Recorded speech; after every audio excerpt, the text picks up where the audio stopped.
Like subscribe اور share کر دیجیے گا۔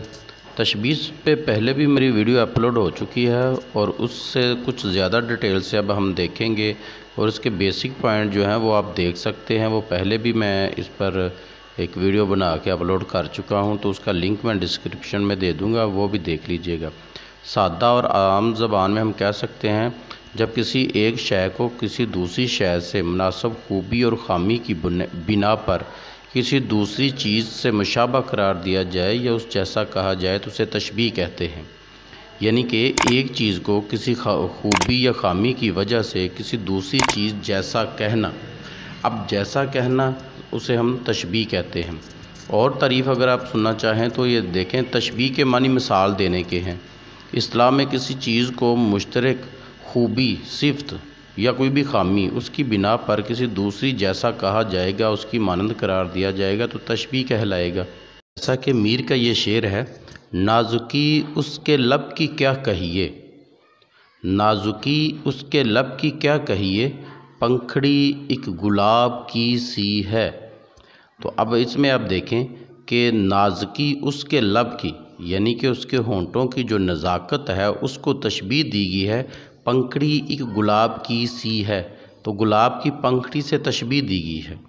یعنی کہ ہونٹوں کی جو نزاکت ہے اس کو پھول کی جو پنکھڑی کی نزاکت ہے اس کے ساتھ تشبیہ دی گئی ہے۔ اب یہاں پہ ایک چیز کو دوسری چیز جیسا کہا گیا ہے، ایک چیز کو دوسری چیز نہیں کہا گیا۔ جب دوسری چیز کہا جائے گا تو اسے ہم کچھ اور کہتے ہیں، یعنی اسے استعارہ کہا جائے گا۔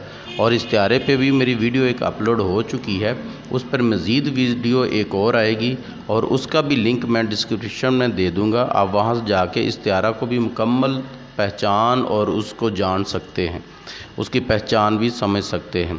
جی اب آگے ہم دیکھتے ہیں۔ ابھی تو آپ نے دیکھ لیا کہ جب ایک چیز کو دوسری چیز جیسا کہا جائے گا تو اسے ہم تشبیہ کہیں گے۔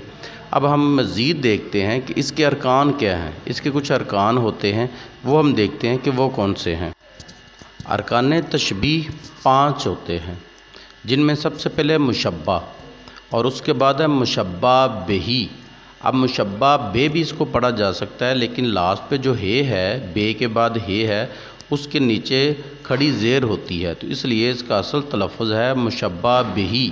اس کو مشبہ بے بھی پڑھ لیں گے تو کوئی غلطی نہیں ہوگی۔ جیسا کہ آپ کو پتہ ہے ہمارے برصغیر میں 2 لہجے چلتے ہیں عربی کے، تو اس لحاظ سے اسے مشبہ بے پڑھ لیں یا مشبہ بہی تو دونوں تلفظ درست ہوں گے۔ تیسرے نمبر پر ہے وجہ شبہ، اور اس کا ایک نام وجہ تشبیہ بھی ہے۔ چوتھے نمبر پر ہے غرض تشبیہ، اور 5ویں پر ہے حرف تشبیہ۔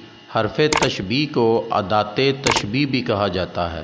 تو دونوں سوال جو ہیں، سوال نمبر 3 اور نمبر 5، ان دونوں کے دونوں نام ہی آپ کو یاد ہونے چاہیے، کیونکہ وجہ شبہ کو وجہ تشبیہ کے لحاظ سے بھی پوچھ سکتا ہے، اور حرف تشبیہ کو ادات تشبیہ کے نام سے بھی سوال آ سکتا ہے یا پوچھا جا سکتا ہے۔ سارے ارکان کی تعریف دیکھتے ہیں۔ مشبہ وہ چیز جس کو دوسری چیز سے تشبیہ دی جائے، جیسا کہ اوپر کی مثال میں ہونٹ ہے تو یہاں پہ ہونٹ مشبہ ہے۔ وہ چیز جس سے تشبیہ دی جائے اسے ہم مشبہ بہی کہتے ہیں۔ جیسا کہ اوپر کی مثال میں گلاب کی پنکھڑی ہے، تو گلاب کی پنکھڑی کو سے تشبیہ دی گئی ہے تو اس لیے ہم اسے مشبہ بہی کہیں گے۔ تو وجہ شبہ وہ خوبی جو مشبہ اور مشبہ بہی میں مشترک ہو، یعنی کہ جس وجہ سے تشبیہ دی جا رہی ہو اس وجہ کو ہم وجہ شبہ کہیں گے یا وجہ تشبیہ کہیں گے۔ غرض تشبیہ وہ مقصد جس کی خاطر تشبیہ دی جائے، اور غرض یہ ہے کہ محبوب کے ہونٹوں کی نزاکت اور حسن کو بڑھا کر بیان کرنا، یہ وجہ تشبیہ ہے۔ اور حروف تشبیہ وہ حروف جس کو تشبیہ دینے کے لیے استعمال کیا جائے اسے حروف تشبیہ کہتے ہیں۔ اوپر کی مثال میں کی سی ہے، جو کی سی ہے، کی سی حروف تشبیہ ہیں۔ یہ یاد رکھیے گا کہ تشبیہ جب دی جائے تو اس میں 5 ارکان کا ہونا ضروری نہیں ہے، 3 ارکان کا ہونا ضروری ہے، ورنہ تشبیہ نہیں ہوگی۔ اور پانچواں جو غرض تشبیہ ہے اس کا ہونا نہ ہونا یہ شعر میں ہوتا نہیں، اندازہ لگانا پڑتا ہے۔ مشبہ، مشبہ بہی، حروف تشبیہ یا حرف تشبیہ یا ادات تشبیہ جس کو کہا جاتا ہے، ان تین ارکان کا ہونا ضروری ہے، باقی دو ارکان کا ہونا ضروری نہیں ہے۔